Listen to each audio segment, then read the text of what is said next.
નમસ્તે એવરીવન. આજે આપણે કેન્સર વિશેની માહિતી મેળવવા માટે એક ખૂબ જ અગત્યની ચર્ચા કરવા જઈ રહ્યા છીએ. કેન્સર એક એવી બીમારી છે જે તમારા જિંદગીને મૂળથી બદલી શકે છે. પણ આ બીમારીની સામે સાચી સમજ, સાચો ઈલાજ અને આવશ્યક જાગૃતિથી જીત મેળવી શકાય છે. આપણી સાથે જોડાયા છે ડોક્ટર જિગ્નેશ મેવા, ઓન્કોસર્જન એટલે કે કેન્સરના નિષ્ણાત કે જે છેલ્લા 13 વર્ષથી રાજકોટમાં કેન્સર માટેની સેવા આપી રહ્યા છે. હાલ છેલ્લા 6 વર્ષથી સેન્ચુરી કેન્સર હોસ્પિટલમાં કાર્યરત છે. ખૂબ ખૂબ આભાર સર તમારો, આપનો આટલો કિંમતી સમય આપવા બદલ. Thank you. પ્રથમ સર આપણે એ જાણવાનો પ્રયાસ કરીશું કે કેન્સર છે શું અને કેન્સર થવાની પાછળ મુખ્ય કારણો શું છે. કેન્સર એ લાઇફસ્ટાઇલ ડિઝીઝ છે. કેન્સર થવાના મુખ્ય કારણોમાં આપણી હેબિટ્સ એટલે કે વ્યસન બહુ મોટો ભાગ ભજવે છે. એની સાથે બદલાયેલા હવા, પાણી અને ખોરાક, જે આપણને કેમિકલ્સ યુક્ત ખોરાકો ખાવા, અનિયમિત ખોરાકની હેબિટ હોવી અને અનિયમિત લાઈફસ્ટાઈલ એટલે કે કસરત અને બેઠાડું જીવન, કસરત વગરનું, આ બધા કારણો મુખ્યત્વે પરિબળો ભાગ ભજવતા હોય છે. એની સાથે અમુક કેન્સરોમાં વાયરલ ઇન્ફેક્શન અને અમુક ઇન્ફેક્શન પણ ભાગ ભજવતા હોય છે. જેમ કે સર્વાઇકલ કેન્સરમાં HPV virus, human papilloma virus, એના લાંબા ગાળાના ઇન્ફેક્શનને લીધે એ સર્વાઇકલ કેન્સર, જે ગર્ભાશયના મોઢાનું કેન્સર છે, એ થતું હોય છે. મોઢા અને ગળાના કેન્સરો છે એ મુખ્યત્વે માવા, તમાકુ, પાન એને લીધે. ફેફસાના કેન્સરો છે તો સ્મોકિંગ અને એને લીધે થતા હોય છે. વિશેની એક અમુક એવી બાબતો જે હું તમારી સમક્ષ મૂકીશ કે જેથી લોકો સુધી સાચી માહિતી પહોંચશે અને તમારા થ્રુ એ જાણવા માંગીશું કે એ મિથ છે કે ફેક્ટ. શું કેન્સર એ ચેપી રોગ છે? કેન્સર એ સદંતર ચેપી રોગ નથી. એટલે કેન્સરગ્રસ્ત વ્યક્તિ સાથે રહેવાથી, એનાથી હાથ મિલાવવાથી કે એની સાથે જમવાથી કેન્સરનો રોગ એક દર્દીથી બીજા વ્યક્તિને ફેલાતો નથી. કેન્સર એ જાનલેવા બીમારી છે? હા, કેન્સર એ ખરેખર એક જાનલેવા બીમારી છે. ભારતમાં દર વર્ષે કેન્સરથી 10 લાખ લોકોના મૃત્યુ થાય છે. મોબાઈલ રેડિયેશનથી કેન્સરની બીમારી થઈ શકે છે?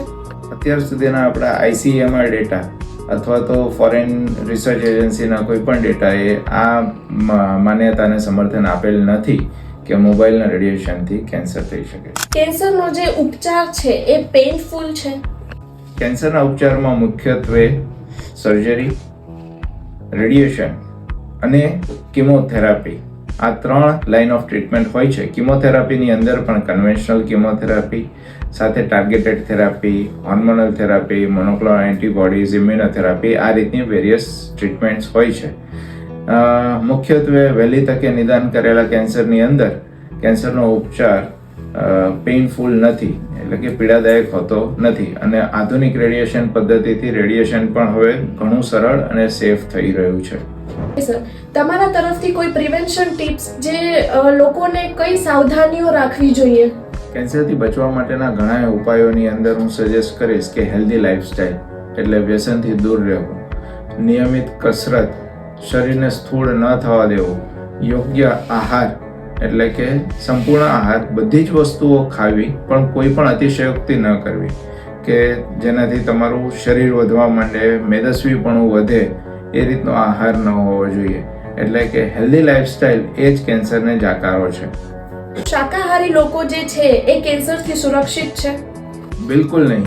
શાકાહારી લોકો છે કેન્સરથી સુરક્ષિત છે એવું માની લેવાને કોઈ કારણ નથી. કારણ કે આજકાલ ખેતરોની અંદર વાપરવામાં આવતા જંતુનાશક દવાઓ, પેસ્ટિસાઇડ્સ અને રાસાયણિક ખાતરો એ ઘણા અંશે કેન્સર જેવી ભયાનક બીમારીને નોતરે છે. એટલે શાકાહારી લોકો કેન્સરથી સુરક્ષિત છે એવું કોઈ આપણું તારણ નથી. શું કેન્સર જે છે એ મોટા ભાગે વારસાગત હોય છે?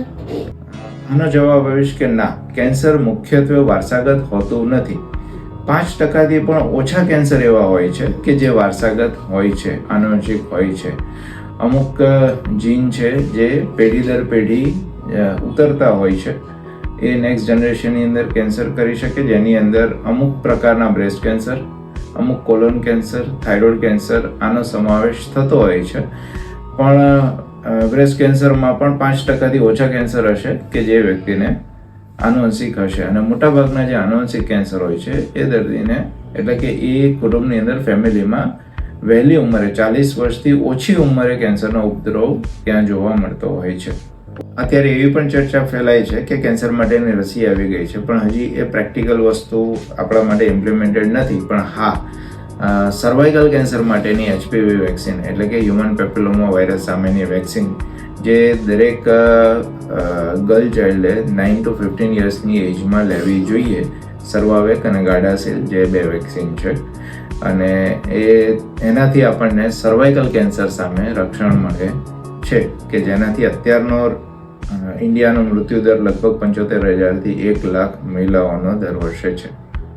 ધન્યવાદ સર, આટલી મહત્વની માહિતી શેર કરવા બદલ. આપણા આવા પ્રયત્નોથી સમાજમાં વધુમાં વધુ લોકો સુધી કેન્સરની માહિતી પહોંચશે અને સાચી માહિતી પહોંચશે.